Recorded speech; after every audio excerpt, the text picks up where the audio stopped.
Good evening. This is Guns David Guns coming to you live on this beautiful August evening. It's about 70 degrees.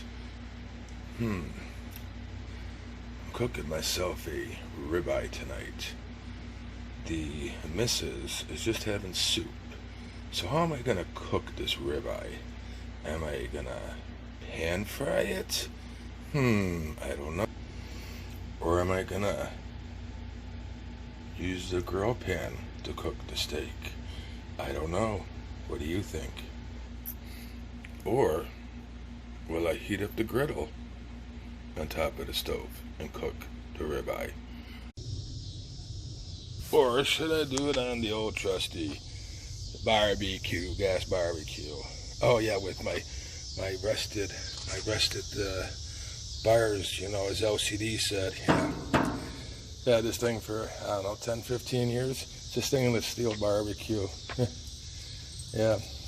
But no, I don't think I'm going to cook it on this. What's next? Hey, are we talking now? Maybe some charcoal, a charcoal barbecue? Maybe. You know, now we're talking. A charcoal barbecue for a nice ribeye, about 1.5 pound, 2 pound ribeye. Love the taste of charcoal on a good steak.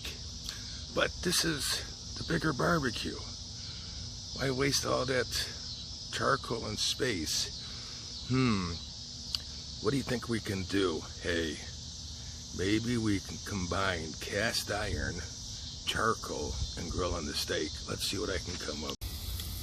Well, I finally came to the conclusion to use my Lodge Sportsman grill.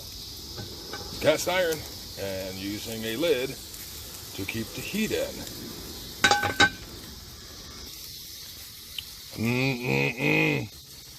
Wish we had smell-o-vision. Good old faithful cast iron Lodge Sportsman grill. A lot of people call it hibachi, Sportsman grill. And I'm using a number 8 Lodge 3-notch chicken fryer to cover the steak. Imagine